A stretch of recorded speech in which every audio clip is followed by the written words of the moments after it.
Salam sejahtera Malaysia, selamat pagi tuan-tuan dan puan yang dihormati sekalian. Okey, secara ringkas bagi anda yang ada masalah gout, masalah buah pinggang, masalah gastrik, masalah macam-macam lagi kencing manis ke apa, saya kongsikan bagi anda produk yang baik untuk membantu anda. Okey, tekan di sini, tekan sini sekarang dan akan keluar link yang anda boleh beli produk yang bagus itu. Okey, tuan-tuan dan puan yang dihormati sekalian. Belum apa-apa, nampaknya PAS pun sudah kalah nih. PAS, Bersatu, Gerakan, Perikatan Nasional lah secara ringkasnya nampaknya sudah kalah. Belum apa-apa sudah kalah dalam PRK Dun Air Keroh. Belum apa-apa sudah kalah nih. Macam mana Sanusi ni?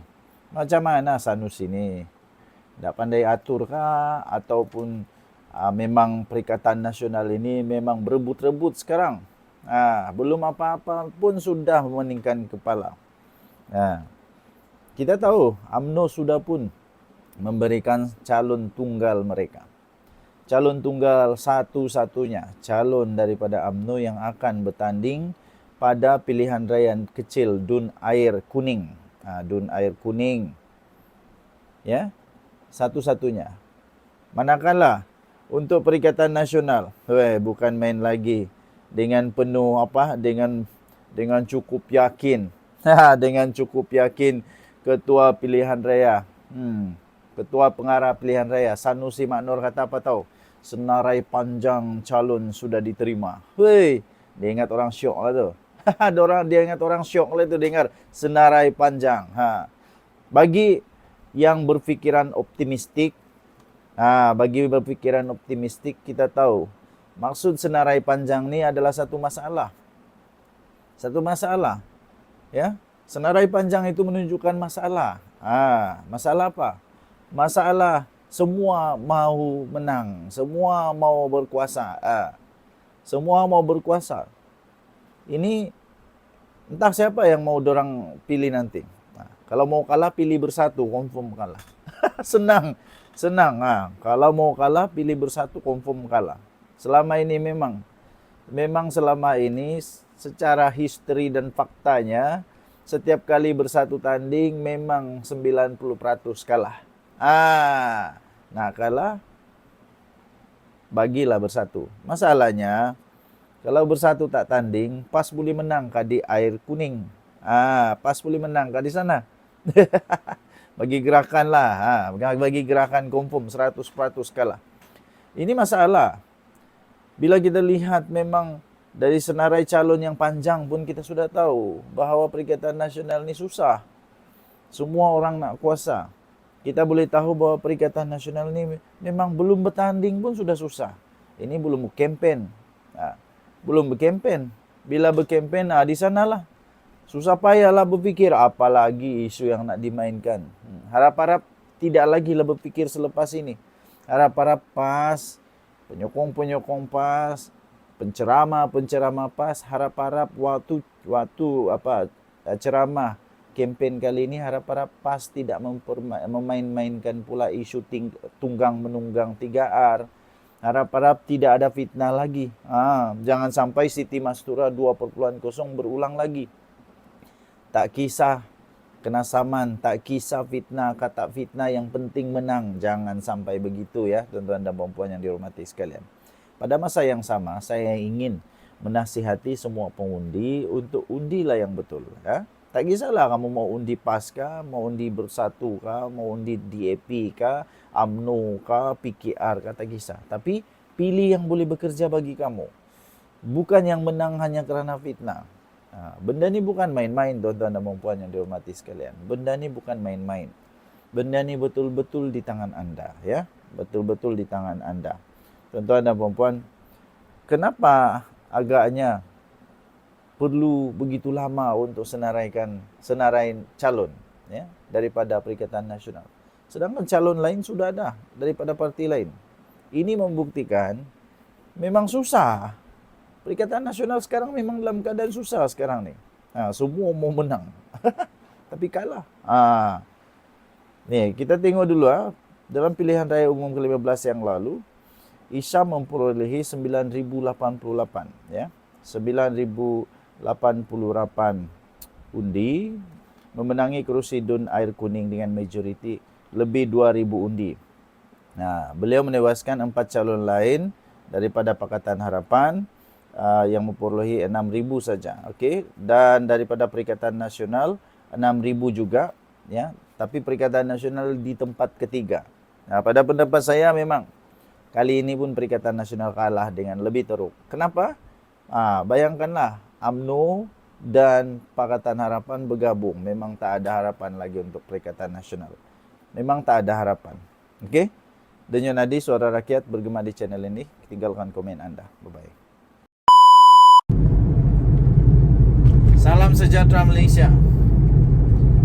Selamat pagi tuan-tuan dan puan-puan. Bagi anda yang ada masalah gastrik, direct to the point, anda boleh beli produk yang saya bagi link di sebelah ni. Anda boleh tekan di sini. Bagi yang ada masalah gastrik, ini memang sangat bagus. Saya memang makan ni, keluarga saya memang makan ni. Semua yang ada gastrik di keluarga saya, mereka ambil produk ni, mereka tekan, beli. Walaupun dia sedikit mahal tapi sangat berbaloi. Lebih baik sihat daripada banyak duit tapi sakit. Ditambah pula bulan puasa. Okey, baik. Ini dia. Siapakah yang bersubahat? Siapakah sebenarnya rakan Subahat yang terlibat dalam isu rasuah? Datuk Seri Ismail Sabri Yaakob, bekas Perdana Menteri Malaysia yang ke-9. Siapakah individu-individu yang bersetongkol, yang telah bersubahat? Siapakah dia? Tak pasti. Tapi pada pendapat saya, ini pendapat sajalah. Pada pendapat saya, ada yang bulan lah. Selepas dulu yang bulan. Okey, bulan sudah limpas. Pada pendapat saya, tidak mungkin seorang-seorang. Jadi sebenarnya ramai orang yang sekarang ini tidak dapat tidur lena.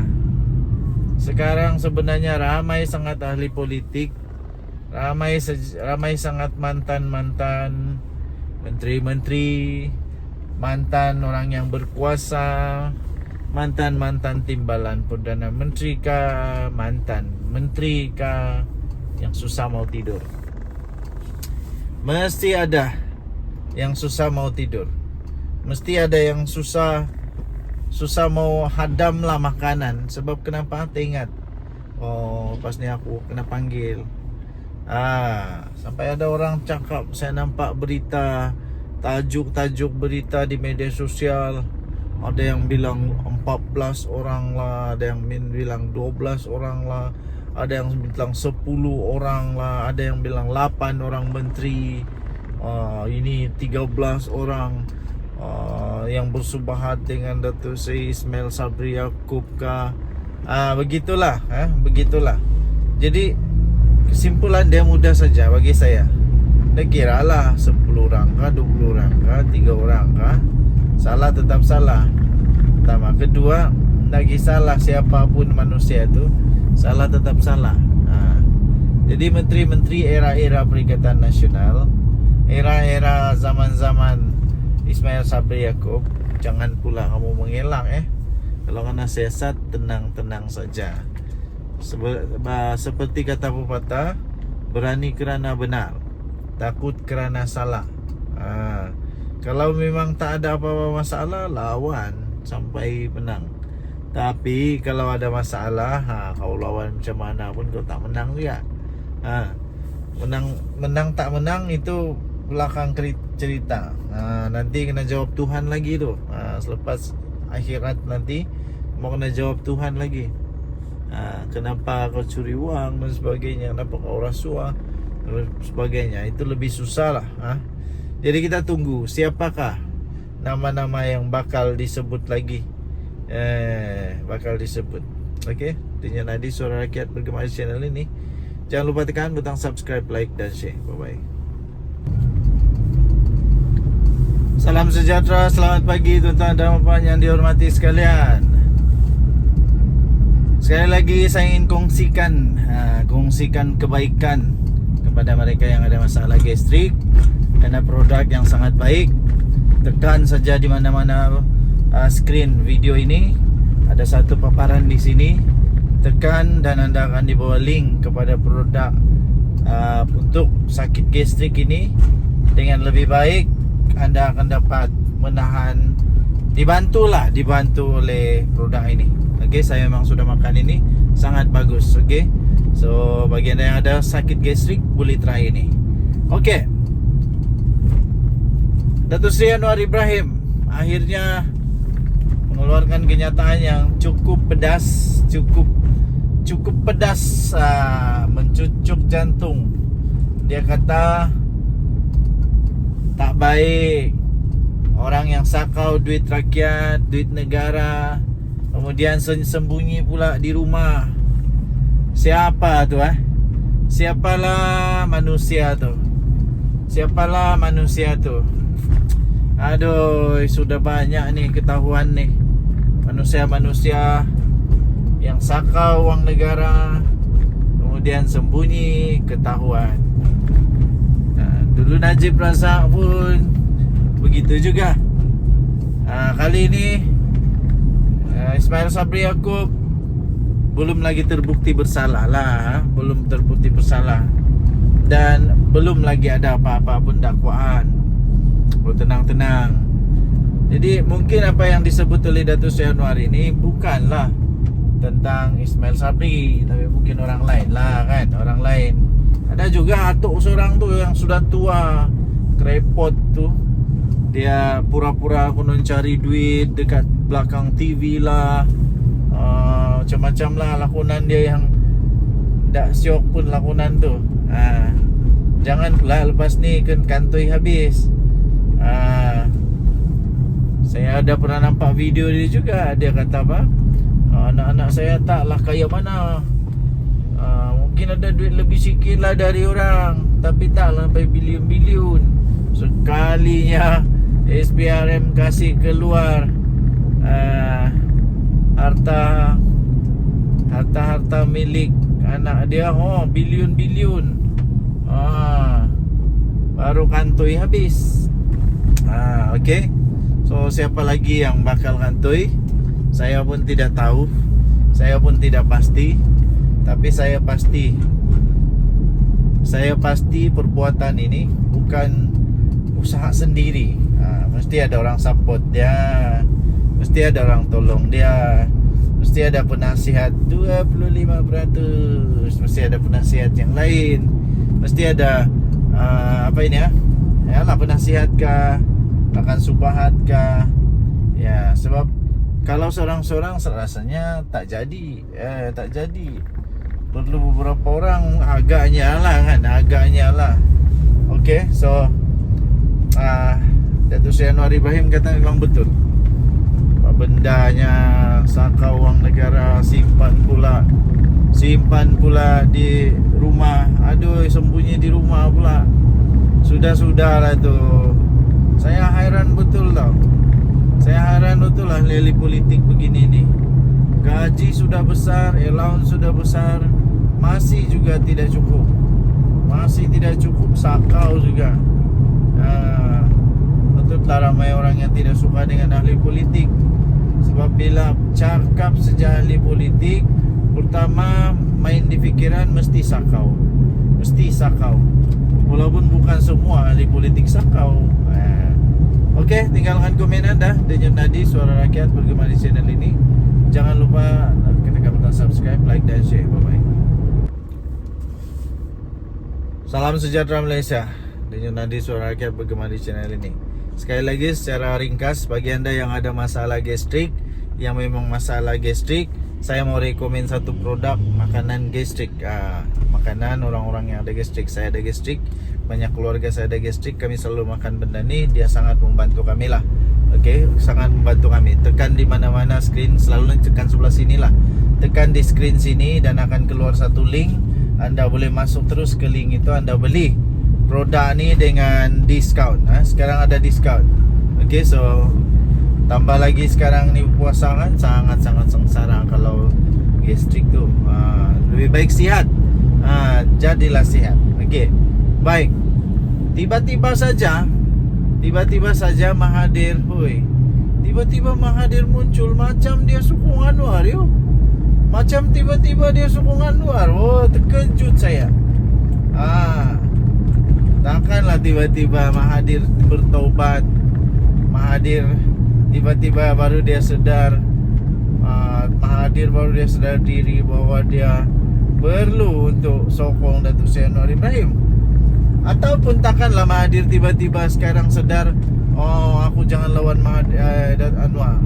Kalau aku lawan Anwar mampus aku nih. Kalau aku lawan Anwar nanti aku juga yang kena nih. Nanti banyaklah rahsia-rahsia aku yang bakal mungkin, kalau ada rahsia lah. Kalau ada rahsia, nih kalau nanti nih aku kantoi habis nih. Aku lebih baik sokong Datuk Seri Anwar Ibrahim lah. Mungkin begitu kan? Sebab apa kan? Hairannya tiba-tiba dia setuju loh. Dia setuju untuk bail out Sapura. Tiba-tiba dia setuju bail out Sapura yang dibuat oleh kerajaan. Tapi jangan silap, jangan silap. Bail out yang ini berbeza sangat dengan ada bail out yang sebelum ini. Bail out sebelum ini itu dapat dimanipulasi, dapat disalahguna oleh bos-bos dalam Sapura. Tapi kali ini tidak akan dapat disalahguna oleh bos-bos Sapura, kerana uang itu hanya untuk bayar hutang saja. Hanya untuk bayar vendor saja. Vendor-vendor yang sudah mulai buat kerja, itu saja dibayar. Tidak akan dibagi kepada bos-bos di Sapura. Minta maaf. Minta maaf. Bukan macam yang dulu, zaman-zaman dulu itu, entah siapa Perdana Menteri itu pergi tolong Sapura. Bukan makin bagus Sapura, makin bertambah rugi lagi. Ruginya tetap rugi. Lepas itu siapa yang kaya, lebih kaya, dia punya bos-bos lah. Tapi Sapura tetap rugi. Oke? So, Mahathir bagus juga lah, bertaubatlah Mahathir. Bertaubatlah Mahathir, supaya jangan lagi dihentam kerajaan dengan politik murahan, dengan politik yang dulu kau boleh buat, sekarang orang lain tak boleh buat. Yang perasaan kamu itu suci, murni, tak bersalah, tapi orang lain buat, walaupun betul tetap salah. Engkau seorang saja betul, orang lain tak betul. Engkau seorang saja yang pandai, orang lain tak pandai. Sedangkan kau dah tua pun, mungkin idea-idea daripada engkau tu memang sudah tidak relevan lagi. Jadi bagi saya bagus jugalah Mahathir bertaubat dan sokonglah Datuk Seri Anwar Ibrahim. Tapi jangan masuk dalam PKR, sebab PKR tidak akan terima Mahathir lagi. Mana boleh terima Mahathir lagi? Mahathir itu sudah something else. Something else maksudnya memang tahap-tahap memang tidak sesuai lagi lah diambil untuk masuk PKR. Jadi adakah anda setuju kalau Mahathir masuk PKR? Tinggalkan komen anda. Dan Nadi Suara Rakyat bergema di channel ini. Jangan lupa tekan butang subscribe, like dan share. Malaysia kita punya, cinta Malaysia aku, kita jaga kita. Kita jumpa lagi. Bye bye.